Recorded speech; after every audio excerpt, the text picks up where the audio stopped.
শ্ৰী শ্ৰী গণেশদেৱ হ'ল বিঘ্নিহৰ্তা অৰ্থাৎ শ্ৰী শ্ৰী গণেশদেৱক পূজা অৰ্চনা কৰিলে আমি আমাৰ জীৱনৰ বিভিন্ন বাধা বিঘিনিৰ পৰা হাত সাৰি থাকিব পাৰোঁ।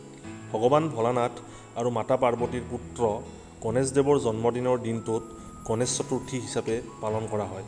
গণেশ চতুৰ্থী উৎসৱটো গোটেই ভাৰতবৰ্ষতে উলাহ মালহেৰে ভাদৰ মাহত উদযাপন কৰা হয়। নমস্কাৰ বন্ধু বান্ধৱীসকল, welcome back to my YouTube channel Assamese astro and vastu tips. যদি আপোনালোকে এতিয়ালৈকে এই চেনেলটো ছাবস্ক্ৰাইব কৰা নাই তেন্তে ছাবস্ক্ৰাইব কৰিব আৰু বন্ধু বান্ধৱীৰ মাজত শ্বেয়াৰ কৰিব। আজিৰ এই ভিডিঅ'টোত মই আপোনালোকক 2022 বৰ্ষৰ গণেশ চতুৰ্থীৰ শুভ সময়, পূজা বিধি লগতে কি কি নিয়ম মানি চলিব তাক জনাম। গতিকে স্কিপ নকৰাকৈ ভিডিঅ'টো শেষলৈ চাওক আৰু কমেণ্ট বক্সত ওম গম গণপতয়ে নমঃ লিখক আৰু ভিডিঅ'টো চাই ভাল পালে লাইক কৰি সঁহাৰি জনাব। হিন্দু পঞ্জিকা অনুসৰি 2022 চনৰ 31 আগষ্ট বুধবাৰে গণেশ চতুৰ্থী উৎসৱ পালন কৰা হ'ব। গণেশদেৱক পূজা কৰাৰ বাবে আটাইতকৈ শুভ সময় হ'ল 31 আগষ্ট বুধবাৰে দুপৰীয়া 11:06 পৰা 1:48 গণেশ চতুৰ্থীৰ দিনা ব্ৰত ৰাখিব চেষ্টা কৰিব, অন্যথাই নিৰামিষ ভোজন কৰক। গণেশ চতুৰ্থীৰ দিনাখন ওচৰৰ যিকোনো গণেশ মন্দিৰলৈ গৈ ধূপ চাকি জ্বলাই গণেশদেৱক ৰঙা ফুলৰ মাল্য অৰ্পণ কৰিব। প্ৰসাদ হিচাপে বেচনৰ লাড্ডু অৰ্পণ কৰিব। গণেশদেৱক দুবৰি বোন অৰ্পণ কৰিলে মনোকামনা পূৰ্ণ হয়। গণেশদেৱক দুবৰি অৰ্পণ নকৰিলে গণেশ পূজাৰ সুফল পোৱা নাযায়। দুবৰি বোন গণেশদেৱক অৰ্পণ কৰাৰ সময়ত বহু লোকে এটা ভুল কৰা দেখা যায়। বহুতেই ভগৱান গণেশৰ ভৰিত দুবৰি বোন অৰ্পণ কৰে। এনেকুৱা কৰিলে শুভ ফল পোৱা নাযায়। সদায় ভগৱান গণেশৰ মূৰত নাইবা শুৰত দুবৰি বোন অৰ্পণ কৰিব লাগে।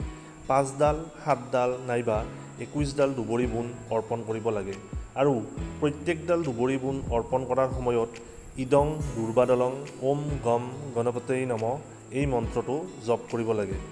গণেশ পূজাত কেতিয়াও তুলসীৰ পাত ব্যৱহাৰ নকৰিব। গণেশদেৱ আৰু তুলসীৰ মাজত শত্ৰুতা আছে। বিভিন্ন মন্দিৰত গ'লে আমি 7 বাৰ মন্দিৰৰ পৰিক্ৰমা কৰোঁ, কিন্তু গণেশ মন্দিৰত গ'লে এবাৰহে পৰিক্ৰমা কৰিব লাগে।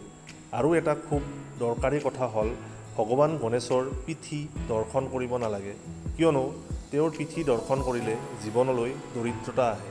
কিন্তু যদি ভুলবশতঃ এইটো কৰা যায় তেন্তে ভগৱান গণেশদেৱৰ ওচৰত ক্ষমা প্ৰাৰ্থনা খুজিব লাগে। বাস্তুশাস্ত্ৰ অনুসৰি ভগৱান গণেশৰ ফটো যেতিয়া ঘৰৰ মুখ্য দুৱাৰত লগোৱা হয় তেতিয়া এটা কথা ধ্যান দিব যাতে ভগৱান গণেশৰ পেটটো ঘৰৰ ভিতৰমুৱা হৈ থাকে।